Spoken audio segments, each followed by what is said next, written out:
se pasa hambre. Hasta en el último pueblo del Perú se come de manera contundente.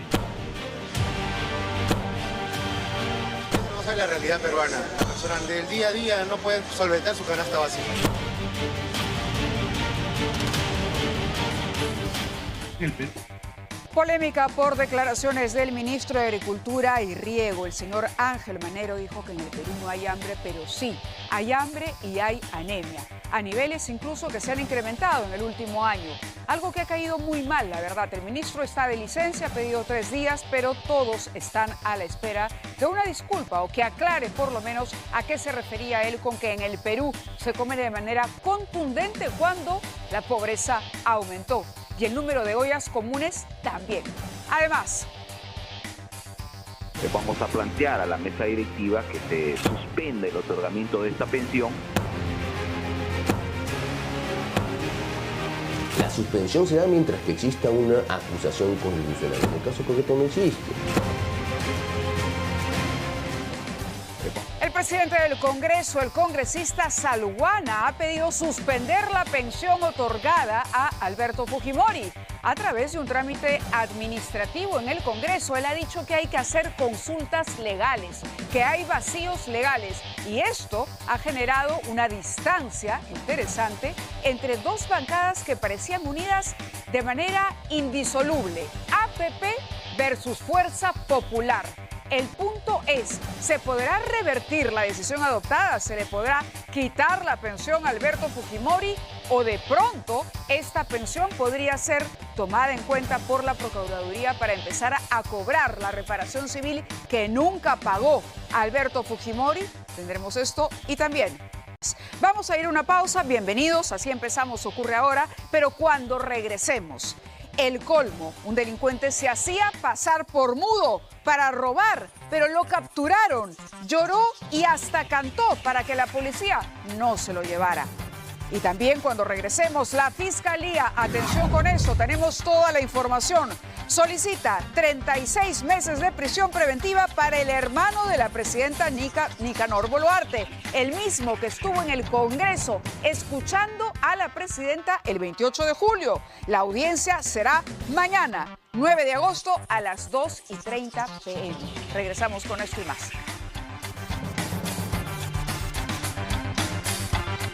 Ustedes sabrán, hace algunas semanas se publicó un informe de la FAO donde mencionaba que 17 millones de peruanos pasaban por un proceso de inseguridad alimentaria.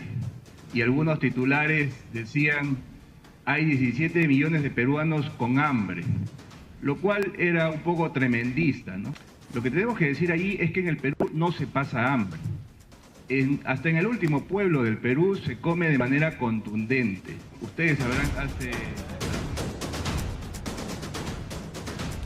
Estas son las declaraciones del ministro Manero que encendieron la polémica, sin duda. Y con estas declaraciones les damos la bienvenida nuevamente al programa esta noche en Ocurre Ahora. Los ministros, quienes están en altos puestos del gobierno, deben analizar cuidadosamente cómo se van a referir. De pronto, y el ministro nos dirá, como han dicho algunos de sus colegas por ahí, a quienes ustedes van a escuchar también, que no hubo mala intención y que el ministro se está refiriendo a las cualidades maravillosas de la gastronomía peruana. Sin embargo, hay una realidad que no se puede ocultar, una realidad que se advierte no solamente especialistas nacionales, sino, como él citó, la FAO también. Hay inseguridad alimentaria en el Perú. Y esto claramente se puede constatar cuando uno visita una olla común. De pronto, y el ministro nunca visitó una. De pronto, y el ministro siempre se sentó en un restaurante a saborear su caucao y dijo: acá se come contundente. Pero no en todo el país, ministro, ocurre lo mismo. Y hoy se lo vamos a demostrar con cifras. Hoy hay niños, hay madres gestantes, hay personas, adultos mayores, que se saltan una comida. Hay ollas comunes donde un pedazo de pollo es prácticamente un lujo. Edgar Aguilar es el reportero encargado de la siguiente crónica, luego de la cual, ministro Manero, aquí le vamos a demostrar con cifras que sí hay hambre y preocupación por la seguridad alimenticia en nuestro país. Vamos con la nota.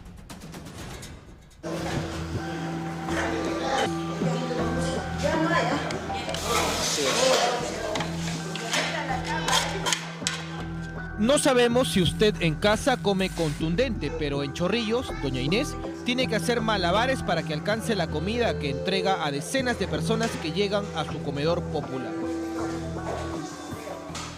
Ni siquiera son las 12 y el comedor popular Marcavilca luce así, completamente vacío. Y no porque no venga gente a solicitar comida, sino que a esta hora del día ya no hay nada. Se acabó todo y muchas personas se van a quedar hoy día sin comer.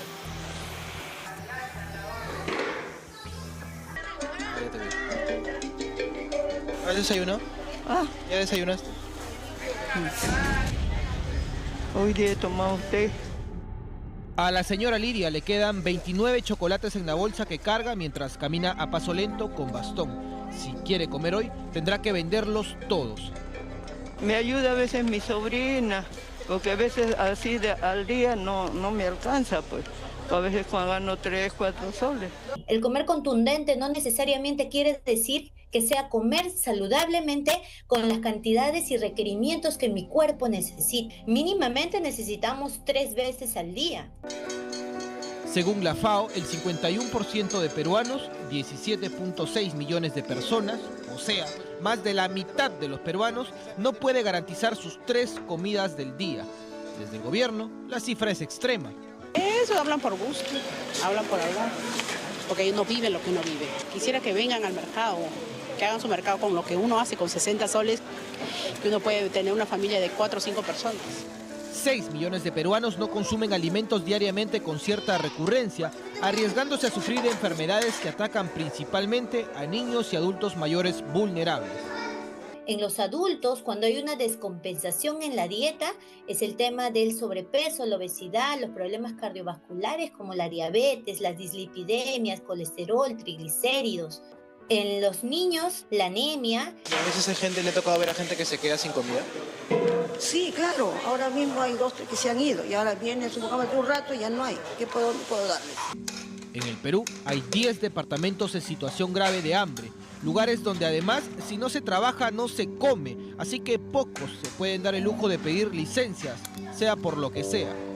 Bueno, el ministro no sabe la realidad peruana. ¿Qué saben de pobreza ellos? No conocen. La gente que viene acá ya son personas, usted ha visto mayores, tercera edad, mamás con niños. Entonces ellos vienen acá por el precio, que es $3.50 el menú. Inés es un ángel que sí entiende lo que es el hambre.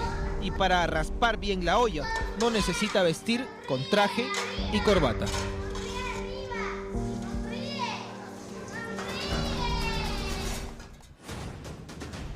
Podríamos quedarnos el resto del programa relatando, demostrando, contándoles a ustedes experiencias directas de los equipos, estadísticas sobre pobreza y problemas alimenticios en el Perú. Y lo decía bien una de las especialistas. Ojo, llenarse la barriga, es decir, comer en cantidad abundante, no significa estar bien nutrido. Ahí está la cuestión. Hace algunos meses, acaso 2 meses, fuimos a Ticlio Chico. Visitamos una olla común. En esa olla común se cocinaban los restos, lo que podía recoger buenamente un grupo de mujeres de los mercados, lo que dejaban los comerciantes o lo que les podían donar. La mayoría era verdura, arroz. No había carne, no había proteína. Evidentemente hay un problema de nutrición. Madres gestantes que tenían que arreglárselas, porque imagínese usted, con esa alimentación, cómo iban luego a dar de lactar. A pesar de las declaraciones del ministro, que dicho sea de paso, repetimos que está de licencia 3 días, alguno de sus colegas, como el ministro del Interior, lo ha respaldado de esta forma. Cada ministro conoce su sector, cada ministro está a cargo de un área especializada. El tema del ministerio del Minagri no es un área de especialización. Entiendo que la información que ha querido referir el señor ministro está más bien a la calidad del producto que el agricultor obtiene. Más de ello, como le vuelvo a referir, no conozco porque no es mi especialización, pero entiendo y siempre, yo digo, al menos consciente, digamos, que existe una tasa de nutrición alta en el país. El ministro de Agricultura es uno de los ministros con los que cuenta el gabinete más especializado en el tema, es uno de los mejores intencionados, así como los demás señores ministros, y entiendo que la información que ha dado bajo ningún concepto ha sido una información que desmerezca ninguna realidad, sino por el contrario creo que tiene que reflejar el trabajo que él viene realizando en ese sector, que es un sector de especialidad. ¿No existe desnutrición entonces? No conozco yo las tasas, no, como le vuelvo a repetir, no es un tema de mi especialidad. No hace falta ser experto, ministro. Yo conozco las tasas con respecto a la inseguridad y al trabajo que yo vengo desarrollando. Entiendo que él tiene que responder con respecto a ese punto. A mí pregúntenme sobre seguridad ciudadana y sobre los trabajos que estamos desarrollando y lo que vamos a hacer. Ministro, entonces, ¿para qué acepta la entrevista? Si usted dice que solo sabe de seguridad ciudadana, ahí hay un problema.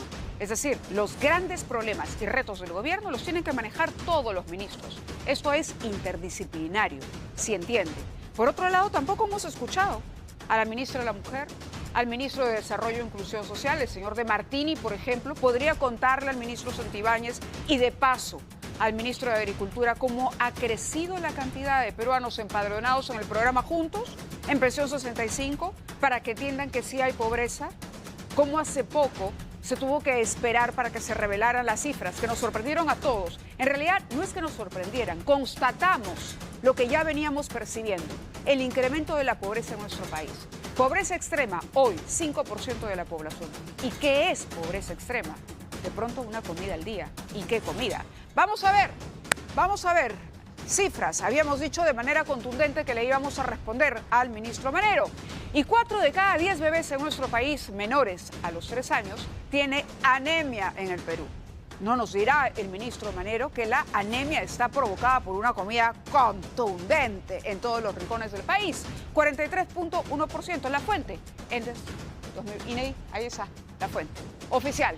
4 de cada 10 bebés. En regiones con bebés con anemia, vamos a ver la situación de Loreto. Cuando él habla, hasta en el último rincón del país, dice, se come de manera contundente. Dese una vuelta por Loreto, ministro. 58.1% bebés con anemia. Dele una miradilla a Huancavelica, 56.6%, más de la mitad en ambas regiones, ¿no? Lima Metropolitana, el aumento de la pobreza urbana es algo que está verificadísimo. En Lima Metropolitana, desde la pandemia, no alzamos cabeza, 34.9%. La fuente, INEI 2023. Ahí está, fuente oficial. ¿Qué más tenemos? 3 regiones más tenemos, regiones con bebés con anemia. Miren los porcentajes ahora. Si Loreto nos llamaba la atención, veamos Puno, 70.4%, 7 de cada 10. Anemia. Ministro, una vuelta por Puno, pero claro, ¿hace cuánto no va el gobierno por Puno? Ucayali, 59.4%. Madre de Dios, 58.3%. ¿De qué estamos hablando? No se puede ofender la inteligencia y no se puede ofender a la población. Después hay que estar pidiendo disculpas. Recordemos lo que había ocurrido con el ministro Morganquero, ¿no? Cuando trató de justificar las violaciones en estas residencias estudiantiles, hablando de, prácticas culturales. Los ministros de Estado están prohibidos de desconocer la realidad. Prohibidos. Son ellos los que tienen que solucionar el problema. Si no la conocen, si no la aceptan, ¿cómo el ministro de Agricultura va a decir eso? Entonces, perfecto, ¿no? No necesitamos más. Ministro de Agricultura, que es ahí, de la tierra, de donde sale la alimentación para toda la población peruana. Vamos a ver con el incremento. A ver, pobres. ¿Cuánto crecieron los pobres en el Perú? Los pobres se elevaron a 9.780.000 en los últimos 5 años. Nadie está responsabilizando al gobierno, pero son retos que hay que franquear, que hay que ser honestos y que hay que encarar. Por eso, cuando escuchábamos a la presidenta el 28 de julio, el comentario era: la señora, con todo el respeto que se merece por su alta investidura, no está parada en la realidad. Porque nos hablaba de un país que parecía el país de las maravillas, donde ya todo se había resuelto en su gobierno. No le hace mal a los ministros, no le hace mal al gobierno. Al contrario, convocar a los ciudadanos para solucionar esto. No estamos diciendo que ellos solos lo vayan a hacer, pero no nos podemos poner una venda en los ojos. Es muy importante, sobre todo porque estamos hablando de la población más pequeña, de población infantil, de bebés. Ese es el punto. Las regiones más pobres en nuestro país. Todo, según fuente oficial, fuente INEI 2023. Regiones con más pobres: Cajamarca, 44.5%. Loreto, nuevamente en el ranking, 43.5%. Miren los índices de pobreza, por Dios. 44.5, 43.5. Pasco, 41.7. Puno, 41.6. Pero no, en el Perú nadie pasa hambre. En el Perú todos comemos de manera contundente, hasta en el último rincón. Ojalá haya que ir a un rincón de Puno a ver y preguntar. Si lo que ha hecho Edgar, además, es recorrer, ojo, mercados, restaurantes y hablar con la gente en la calle de Chorrillos, que es un distrito, digamos, no necesariamente donde hay una olla común. Yo les contaba la experiencia de una olla común. ¿Cuántas ollas comunes se han creado desde que se presentó la pandemia? ¿Cómo se las agencian en la olla común? Ya les he contado algo, no vamos a repetirlo, ni vamos a gastar más tiempo en esto, pero que quede claro que el ministro se equivocó, que nuevamente el gobierno nos dice que no sabe lo que ocurre, que tienen los ojos vendados, están cegados de pronto por la posición que ocupan ahora. Y eso es lo más peligroso del poder, cuando el poder y tu situación te ciegan ante la realidad, porque entonces ya no hay retos por delante, ya no hay metas que alcanzar, porque entonces te emborrachas de triunfalismo. Vamos a dejarlo ahí y vamos a ir con la situación del hermano de la presidenta, porque también recordábamos el mensaje y recordamos, por supuesto, la imagen aquella, ¿no?, de su hermano ahí sentado junto al resto de la familia en un palco asistiendo al mensaje. El señor Nicanor Boluarte podría estar contra las cuerdas y no lo decimos metafóricamente. La Fiscalía está pidiendo, ha solicitado para él prisión preventiva. Esto por el caso Los Guayquis en la Sombra. Eso es lo que ha pedido la Fiscalía. La audiencia está programada para el día de mañana, pero los detalles en la nota de Igor Malca. Es para la Fiscalía una de las cabezas de la trama, recordando que sobre Nicanor Boluarte, en el organigrama, se coloca a la sombra de una mujer que lideraría a los Guayquis en la Sombra. Y es precisamente una sombra, la de la prisión, la que se posa nuevamente sobre él. La Fiscalía pide 36 meses de prisión preventiva. Me parece que estamos frente a un pedido que es no solamente abusivo, sino es absolutamente innecesario. No hay una sola razón por la cual a mi patrocinado no se le puede investigar en libertad. La defensa del hermano de la presidenta de la República ha recibido de sorpresa la notificación. La audiencia ha sido programada para este viernes. Nos han notificado hace unos minutos para una audiencia que se vaya a llevar a cabo mañana a 2:30 de la tarde, 24 horas antes, y me han notificado un requerimiento que tiene 30.900 páginas. La última vez que se vio a Boluarte en público fue en Fiestas Patrias. Ministerio de Seguridad Pública. Para el Ministerio Público, el hermano de la mandataria integraría una organización criminal que comenzó a operar cuando ella asumió la jefatura del Estado. Sería parte del poder de facto establecido para instrumentalizar el aparato estatal. Su defensa va a pedir que se reprograme la audiencia tras su instalación. Creo que no es un pedido malintencionado. Muy bien, vamos a estar entonces atentos a lo que ocurra el día de mañana, cuando se lleve a cabo esta audiencia, que además será de manera presencial. Pero aquí tenemos un documento interesantísimo para compartir con ustedes a propósito de esto. Víctor Torres Merino, amigo de la presidenta Dina Boluarte, atención, amigo, pero además hombre de confianza, se ha acogido a la colaboración eficaz.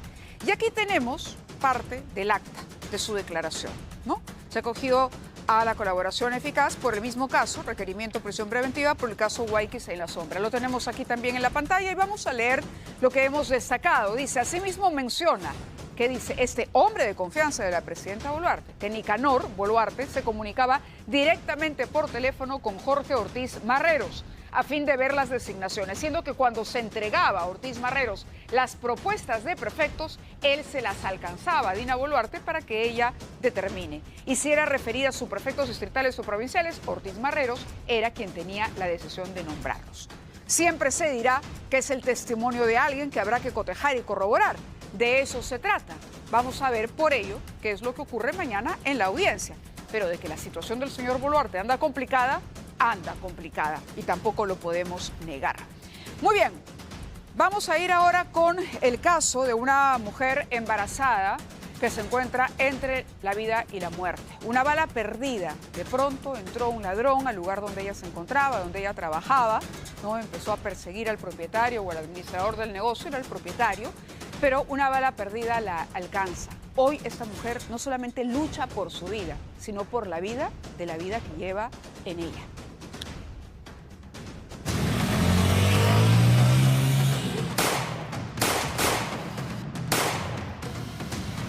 Recibió 2 impactos de bala que pusieron en riesgo su vida y la del bebé que lleva en el vientre.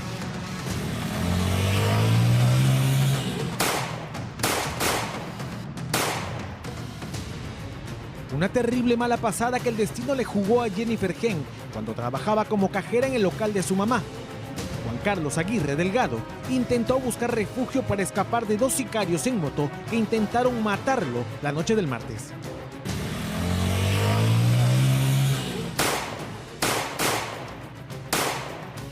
El hombre ha corrido por todo Salaberry y ha entrado, ha saltado el mostrador donde estaba mi prima sentadita cobrando, y el sicario ha venido y le ha disparado. 3 días después, a pesar de tener un proyectil dentro de su cuerpo, la joven y su bebé se aferran a la vida en una cama del hospital Casimiro Ulloa. Yo estoy pidiendo por favor que agilicen los trámites para que mi prima pueda ser atendida y la lleven a un hospital. Nosocomio que le pidió una tomografía a la gestante, alertando a sus familiares. Mandaron una solicitud 8 de la mañana de tomografía, hemos estado buscando, acá no hay tomógrafo hace 1 mes y medio, hemos estado buscando dónde le van a hacer la tomografía. Su condición es estable, es lo más importante señalar, tanto ella como el feto que está en su vientre están en condiciones estables. El hospital Casimiro Ulloa se encuentra gestionando el traslado de la mujer embarazada a un hospital que cuente con UCI neonatal en caso de un parto prematuro. Si la paciente está decayendo en su estado de salud y hay que ver de dónde es el sangrado, en efecto la tomografía puede considerarse una opción. Consideren que las UCI neonatales en el país, bajo la demanda que tenemos realmente, son pocas. La otra víctima atendida en el hospital fue Juan Carlos Aguirre Delgado, quien recibió un balazo en la pierna izquierda. Las autoridades presumen que se trata de un ajuste de cuentas, pues el hombre presenta denuncias por hurto agravado en más de una oportunidad, atropello e intervenciones por control de identidad.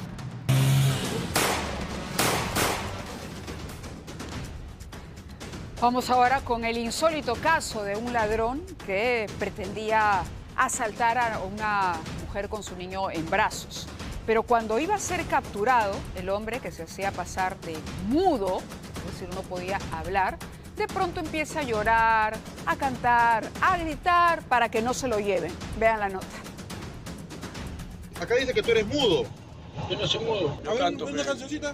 Cuando yo te quise y te di que te quiero. Era la voz cantante del delito. ¿Estás arrepentido por lo que le has robado a la señora? No robó nada, señor, nada más, señor. Un mentiroso y desafinado intérprete que terminó ensangrentado y amarrado por usar un cuchillo en lugar de un micrófono con el que atentaba contra su público. No robo, señor. La víctima de turno de Walter Echeverría Recharte fue esta mujer con su bebé en brazos a quien le arrebató su teléfono celular. El sujeto escapaba por el cruce de la avenida Universitaria con Angélica Gamarra, mientras la víctima gritaba desesperada cargando a su pequeña. Transeúntes y pasajeros en el paradero lograron reducir al sujeto al que golpearon y amarraron hasta la llegada de agentes de Serenazgo de Los Olivos. ¡Una señora con su bebé en brazos! El impresentable portaba un cartel en el que aseguraba que era mudo y huérfano. Sin embargo, ante la llegada de la autoridad, recuperó el habla como milagro del cielo y hasta se animó a desafinar un poquito con una cumbia popular. Acá dice que tú eres mudo. Yo no soy mudo, yo canto. ¿Una cancioncita? Cuando yo te quise y te di que te quiero, si te di mi cariño, te di mi ternura y toda mi vida. ¿Estás arrepentido por lo que le has robado a la señora? No robó nada, señor, nada más, señor. Hasta sube en el carro, me parece. ¿Con ese cartelito? Sí. Pidiendo, me imagino, limosna. Pidiendo limosna. Este sujeto, provisto de un arma blanca, la amenaza con el arma y le extrae el celular. Por la solidaridad de las personas que se encontraban en este paradero, este sujeto es capturado. Y si amo María. Tras el corto concierto que ofreció a los ediles, alias el cantante mudo fue trasladado a la comisaría de Sol de Oro, pese a no aceptar sus delitos. En el lugar, confirmaron que era reincidente con situaciones similares. ¿Por qué pones eso? Eso lo ponen porque la familia dicen que te ayuden más, si te dan más plata.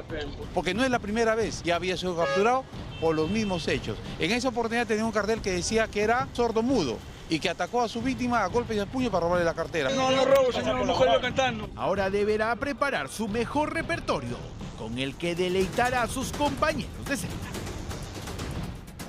A ver, ¿cómo procesamos o cómo comentamos esta información? Encima canta mal el hombre, está completamente desafinado. ¿Podemos volver a poner ese pedacito nada más?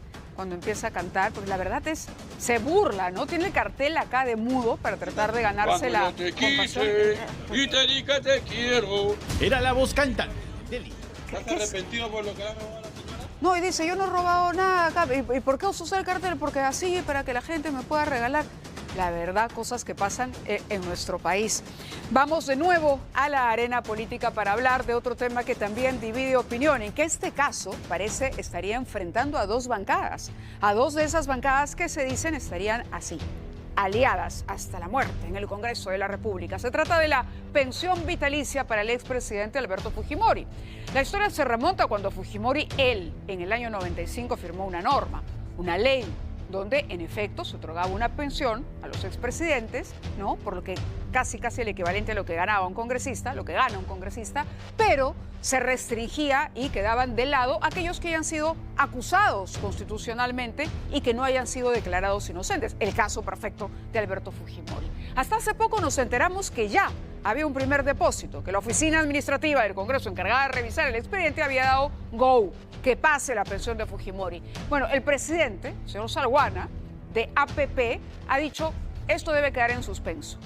Yo prefiero que los que conocen del tema lo revisen y que luego de esa revisión, cuando se llenen todos los vacíos y no se malinterprete la norma, porque estoy confundido, entonces, si procede, que vaya. Y si no, adiós, pensión de Alberto Fujimori. Vamos con el informe. Por fuera flores, pero hay temblores en la mesa directiva. Curioso, por ejemplo, la ausencia en esta imagen de Patricia Juárez. Y es que el sismo se llama Alberto Fujimori. La reunión de mañana, presidente. Sí, mañana hay reunión de Congreso. A pedido de Eduardo Salguana, la mesa directiva se reunirá este viernes. El presidente del Congreso va a proponer que se evalúe el otorgamiento de la pensión vitalicia al expresidente. Mientras tanto, se suspendería el pago de la misma.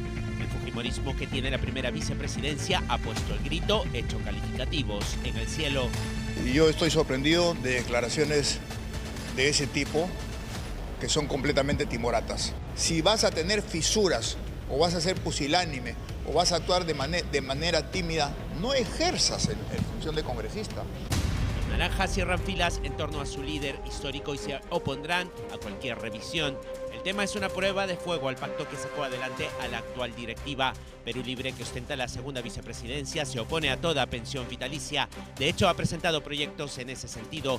Todo haría pensar a que irá por la revisión del caso Fujimori, pero en la interna no se ponen de acuerdo. Mi propuesta es que declinen competencia, porque esto debe corresponderle al Ejecutivo, al pliego del Ejecutivo, a Palacio de Gobierno.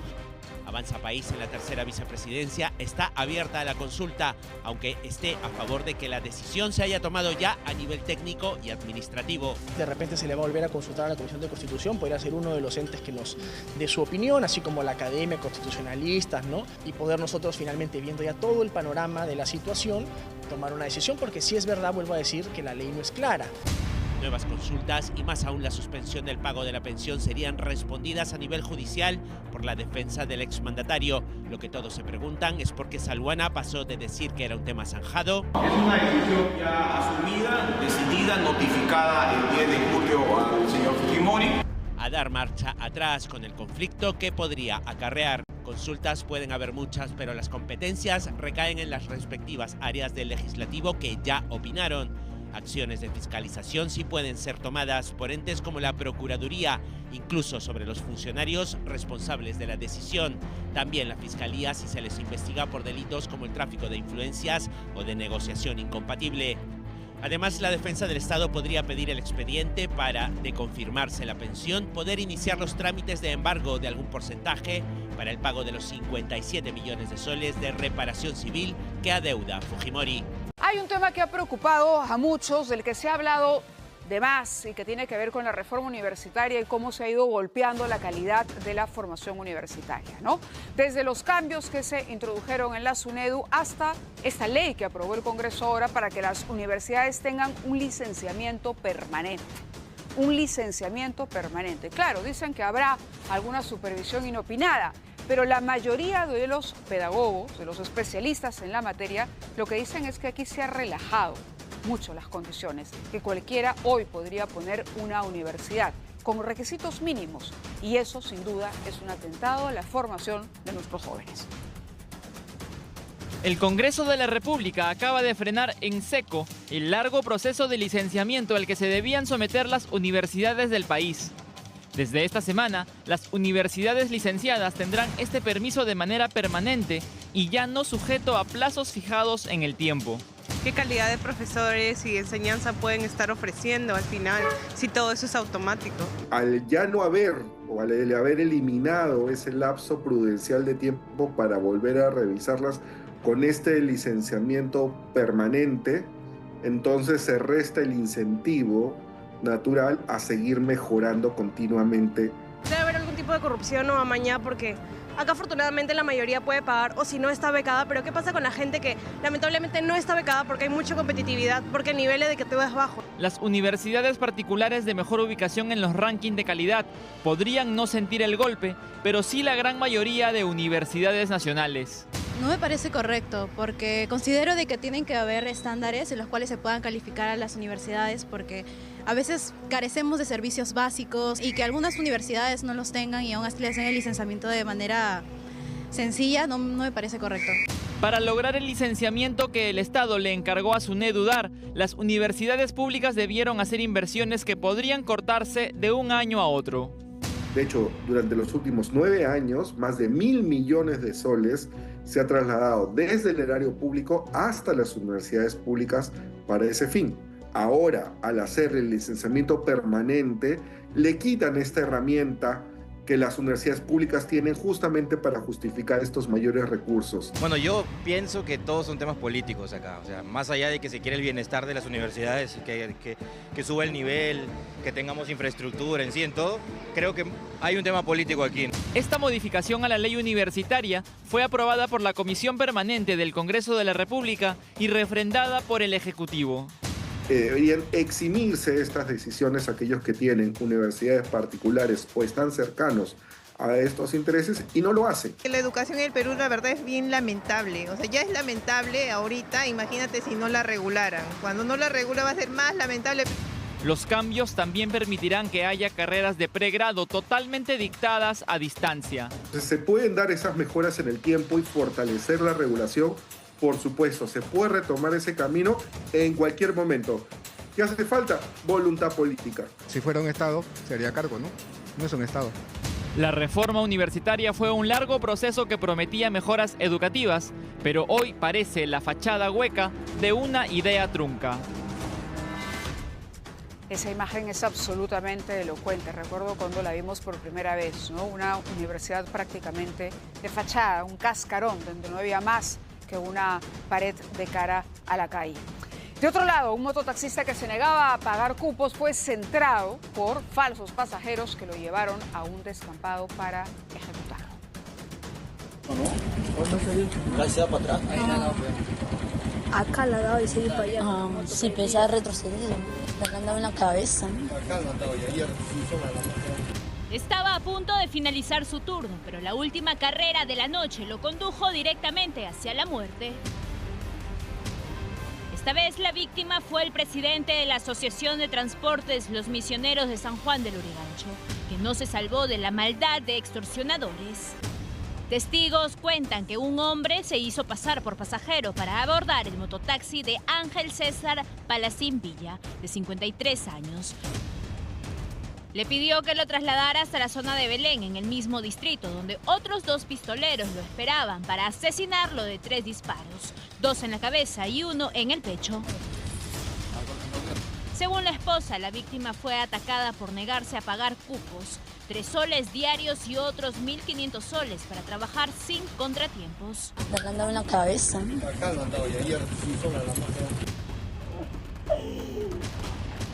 Tengo plomo con para no desplomarlo a tu familia, ya sabes.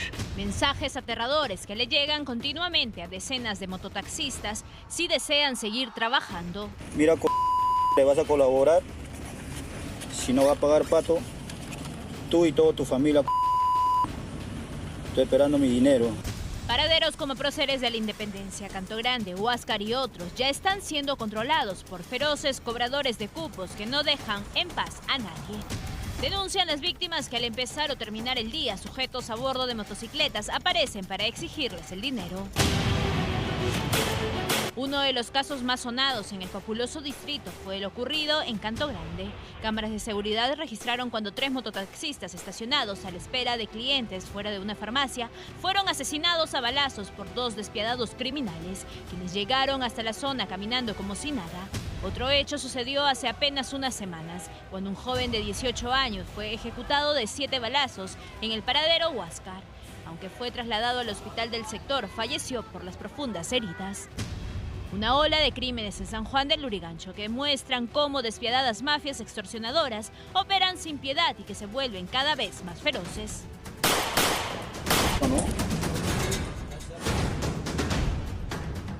No estamos exagerando, vamos a compartir con ustedes estas imágenes impresionantes. Reparen en la motocicleta que está hacia abajo, en la parte de abajo, como baja uno con la pistola. Fíjense, esto ocurre en Puente Piedra, a plena luz del día. Vehículos de transporte público circulando, ¿no? El motociclista da la vuelta, mientras el otro señor con la pistola salió a disparar a quemarropa. Así vivimos los limeños todos los días. No estamos exagerando. Esto no es un show, no es política. A ver si el ministro del Interior, que dice que le hablemos de seguridad, repara en que había anunciado una gran estrategia y grandes operativos. Volvamos a ver, fíjense ustedes, la moto estaciona, baja pistola en mano, abiertamente. Esto fue grabado por una cámara y el otro motociclista da la vuelta. Y además, levanten por favor la marca de Ocurre Ahora, levantemos, porque ustedes van a ver mejor ahí al sujeto con la pistola. A la derecha hay un puestito, ¿no? Correcto, una carretilla donde se venden dulces seguramente, ¿no? De postres. Ahí había una mamá con su hijita. Una mamá, obviamente, por seguridad les hemos cubierto. Pero la verdad es que cuando baja, a ver, si repetimos de nuevo, miren, la moto va, ¿no? Acercamos, baja. ¿A dónde va este sujeto con la pistola? Por Dios. O sea, retrocede. Y miren, atrás, y el hombre está parado ahí, con un arma. ¿Se imaginan ustedes lo que ha sentido esa mamá con su hijita? ¡Mira! Miren, por favor, se está dirigiendo a ellos. Y sigue disparando como si nada. Y a pesar de eso tienen, bueno, la frialdad y el temor las obliga, el instinto de supervivencia, que van empujando el carrito de a poco, los pobres, para poder salir. Vamos en vivo con Karina Reina Fajardo, que se encuentra exactamente en el lugar donde se registraron estas imágenes impresionantes. Karina, contigo. Adelante y buenas noches. Muy buenas noches, Mávila. Efectivamente, es el cruce de la avenida San Juan con la Panamericana Norte, a la altura del puente y el grifo El Norteño, porque así se conoce esta zona. Y si tú analizas bien esas imágenes, Mávila, vamos a notar también que hay un mototaxi a donde disparan, ¿no? Y de este mototaxi también salen balas. ¿Por qué? Porque fue un fuego cruzado, enfrentamientos de bandas criminales. Un ciudadano venezolano murió al interior del mototaxi. Aquí vemos lo que queda a estas horas de la noche, que son los restos del vidrio de este vehículo menor. Y fue la cámara de seguridad de Puente Piedra la que registró lo sucedido aproximadamente a las 4 de la tarde. En donde yo estoy parada es en donde estaban madre e hija, como tú bien lo has descrito, con su carrito de venta de dulces, y se encontraron en medio del enfrentamiento de estos sujetos. Las primeras investigaciones apuntan que el arma que vemos sería una mini Uzi. Vemos una caserina bastante larga, incluso hemos visto ya en las pericias que se han realizado por la policía a una cuadra, porque esta balacera ha empezado a una cuadra. Estos delincuentes, los que venían en el mototaxi y los que venían en la moto lineal, se han estado enfrentando en esta zona altamente comercial. Mira tú la cantidad de negocios que hay en este punto. Y justamente vamos a ver si podemos conversar con algunas personas que hayan sido testigos, ¿no? Esperemos que no nos encontremos con el temor de la gente, que nos puedan contar algo de lo que hayan escuchado. Voy a ver si podemos... Claro que sí. Obviamente vemos, bueno, en este momento aquí hay una botica que obviamente a esa hora de la tarde estaba abierta. Vemos que la encargada está ocupada. Vamos a avanzar, Mávila, para mostrarles a ustedes lo que sabemos. no, es que este enfrentamiento de balas ha sido por toda esa cuadra de la avenida San Juan. Ha sido aproximadamente a las 4 de la tarde. Señor, buenas noches. Estamos en vivo para Ocurre Ahora de Mavi La Huerta. Solamente queríamos saber, ¿ustedes escucharon los disparos? ¿Es común este tipo de enfrentamientos por acá? Verdad que yo no estuve presente, yo había salido. ¿Es común este tipo? No es común. Bueno, yo no pasa siempre acá. ¿Se ha sorprendido? Claro, verdaderamente que sí. Muchas gracias, señor. Bien, Mávila, Karina. obviamente muy peligroso para los pobladores de Puente Piedra no vivir este tipo de situaciones. No, atroz las imágenes, la verdad. Y como tú bien describes, esto parecía el lejano oeste porque era una balacera que se había iniciado cuadras antes del escenario que registró esa cámara de seguridad. Gracias, Karina, por la información y muy buenas noches. Vamos ahora con lo que ocurrió en Huanta, en la región Ayacucho, que está, como ustedes saben, paralizada. Este es el cuarto día consecutivo de un paro antiminero que viene acatando a la población. Bueno, el gobernador regional, el amigo de la presidenta Boluarte, el señor Wilfredo Corima, que además ha dicho que va por la reelección por APP, está ahí en medio de manifestantes en el ingreso a la ciudad de Huanta y fue obligado a bajarse del vehículo que lo transportaba para caminar hasta el estadio municipal donde lo esperaban. ¿Qué pasó cuando llega al ingreso? Le lanzan objetos, botellas, piedras, palos. Corima no convenció en su compromiso de dejar sin efecto las concesiones de explotación minera que le han reclamado. Salió del recinto deportivo bajo fuerte respaldo policial. Luego se supo que el gobernador salió incluso de la provincia de Huanta en helicóptero. Ahí estamos viendo las imágenes del helicóptero. De esta forma, en helicóptero el gobernador de Ayacucho tuvo que salir de la provincia de Huanta, donde se está desarrollando este paro antiminero. Lo hemos dicho aquí, no justificamos, de ninguna manera se puede justificar la agresión, atentar contra la vida de alguien, tirándole piedras o botellas. Pero pareciera que nuestra clase política no termina de entender que estas son reacciones extremas al calor de la aglomeración. No las justifico, las explico. Y que hace tiempo que hay una desconexión, ¿no? Sobre todo con el señor Oscorima, en este caso particular, a partir del escándalo de los Rolex. A ver, vamos ahora con un caso que ciertamente... vamos a la pausa, pero cuando regresemos, vamos a regresar con la condena a este congresista, Freddy Ruiz, por violación. Un caso que fue en su momento además destapado, lo vamos a reconocer aquí en ATV, en el programa que nos precedía, donde se exhibieron las pruebas y las que permitieron esa condena. Y también tendremos un falso runner que era ladrón, se hacía pasar por un deportista madrugador, pero sin embargo era un delincuente más.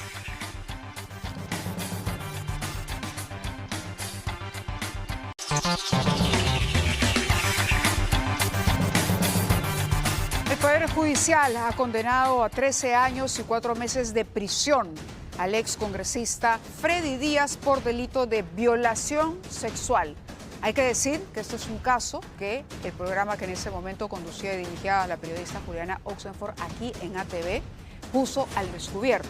El Congreso en una primera votación incluso intentó blindar al entonces parlamentario. Sin embargo, fue tan contundente la información que se propaló en el programa que hoy se puede afirmar que se hizo justicia en base, por supuesto, al trabajo esforzado del equipo de reporteros e investigadores del espacio. Vamos con la nota. De ninguna manera, y eso es lo que vamos a aprobar en el proceso de investigación. Un excongresista convertido, según la justicia, en un vil violador. Y que yo jamás he consentido al Señor nada. No es justo, hombre. Y que haya aparecido ahorita.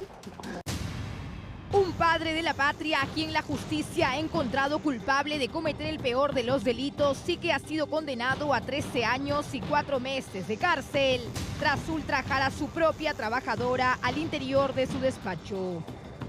Congresista, perdón. La dejaba encerrada mi compañera. No,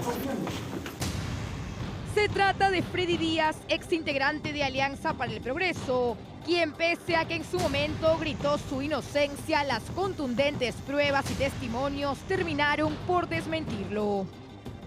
No hubo ningún tipo de violación, eso debe quedar en claro, porque respeto a las mujeres. Tengo una madre, tengo hermanas, tengo familias que son mujeres.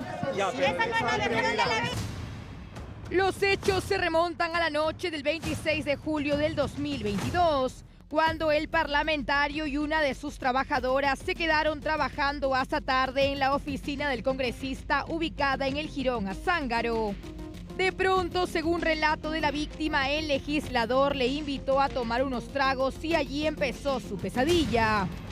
Y sacó un whisky y yo dije, bueno, lo acompaño con un vasito porque a mí esto me va a recontrachocar, porque en ese momento yo me sentía normal y de pronto ya ahí es donde ya no, se me nubla todo, no logro recordar nada. Pero no solo ello, cuenta que Freddy Díaz incluso cerró la puerta con llave. Abrió un whisky y brindaron. Y entonces ella tomó un poquito, ella ni sabe tomar. Entonces brindó y de ahí, dice ella, ya no se acuerda nada. Y entre así, cuando ya estaba así, dice, le cerró, dice el congresista, la puerta. ¿Y se quedó con ella sola? Le cerró la puerta. La joven señala que despertó la mañana del 27 de julio adolorida, mareada, con el rostro ensangrentado y sin ropa interior. Pero la posición en la que me levanto, pienso que él ha presionado mi cabeza contra el mueble. Porque yo me levanté sangrando por la nariz. Yo me levanto confundida, mareada completamente. E intento abrir la puerta y no podía abrir la puerta. Congresista, perdón. La ha dejado encerrada mi compañera. No. ¿Qué hacían bebiendo dentro de la oficina? Eso es un tema lamentable en el que hemos estado. Ahora vamos a continuar con una diligente. Mientras que en febrero del 2023 el Poder Judicial ordenó 9 meses de prisión preventiva contra el ex parlamentario, quien tuvo que ponerse a derecho. ¿Tiene que pedir perdón a alguien? Ahora, con el adelanto del fallo en primera instancia que ordena más de 13 años de cárcel para el ex hombre de APP, se espera que su defensa apele, al igual que la Fiscalía, que había pedido inicialmente una condena de 20 años de cárcel. Al final, repetimos, se hace justicia. Es una condena en primera instancia que esperemos sea ratificada, pero por supuesto es lo que corresponde, que la ley se aplique y que estos casos sean expuestos para que no se vuelvan a repetir. En ese momento la chica, incluso recordamos, tenía mucho miedo de hacer la denuncia. Finalmente se anima y declara. Ojalá que ninguna mujer se quede callada y que casos como estos, repetimos, no se vuelvan a repetir, a pesar de los registros y de las cifras alarmantes que se registran en nuestro país. Ha sido un placer acompañarlos esta noche. Nos reencontramos mañana a las 7:30. Se quedan ustedes en compañía de Andrea. Sigan en la programación de ATV. Buenas noches.